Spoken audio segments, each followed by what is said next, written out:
After David's unveiling, Michelangelo's fame in Florence reached its peak. The most important guild of the city, the Guild of the Wool Merchants, asked him to produce statues of the 12 apostles. He was to produce one a year, which would have meant a steady yearly income for 12 years. But, as with his earlier unfinished projects, this commission also remained incomplete.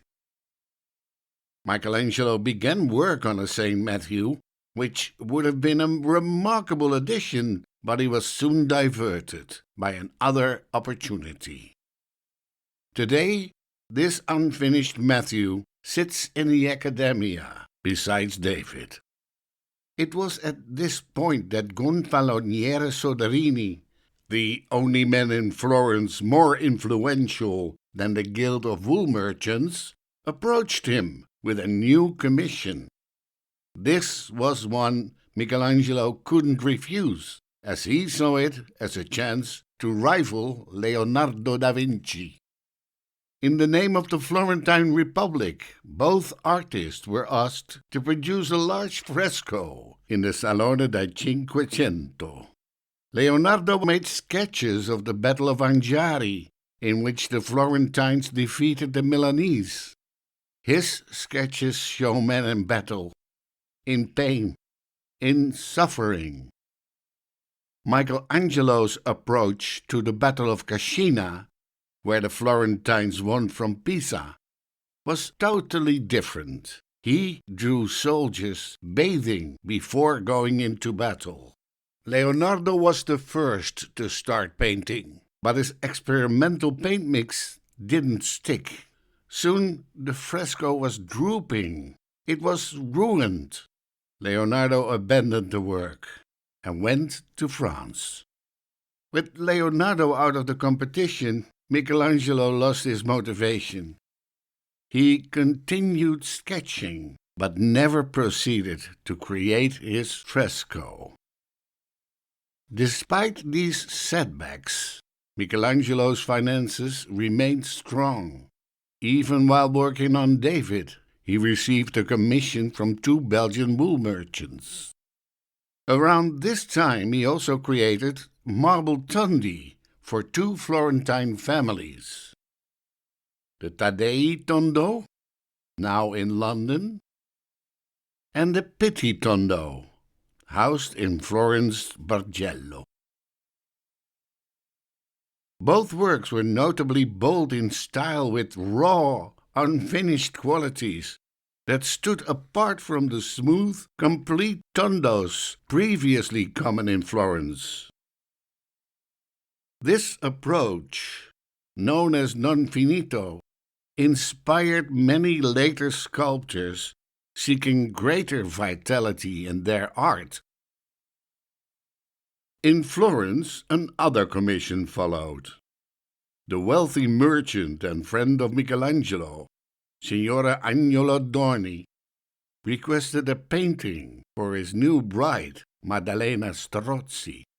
The friendship appears genuine. Michelangelo rarely painted, signing his letters Michelangelo Sculptor and gaining recognition with his tondos, the unfinished St. Matthew, and of course David. Yet Michelangelo accepted Dorni's commission and created a striking tondo of the Holy Family.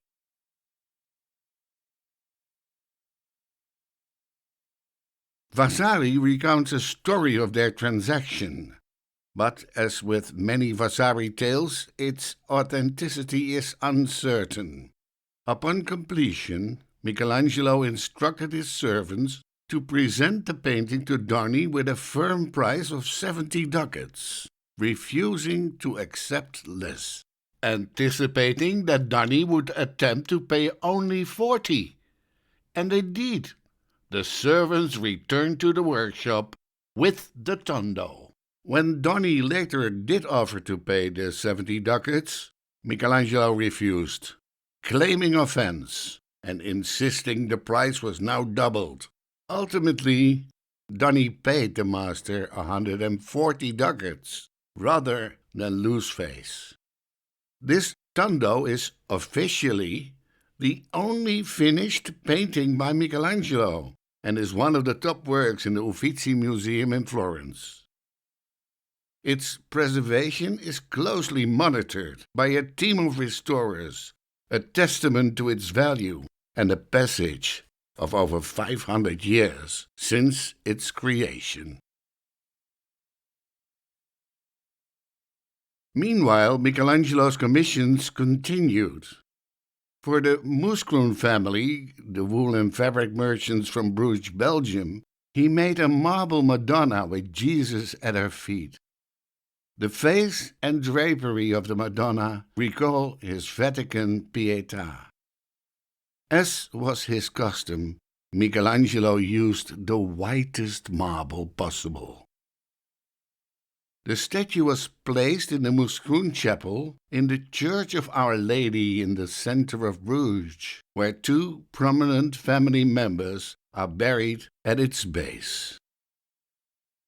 Like many of Michelangelo's works, its history is eventful.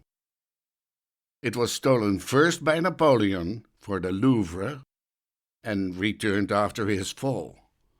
And then, during World War II, it was taken by the Nazis and later recovered in an Austrian salt mine. This event inspired part of the film The Monuments Men.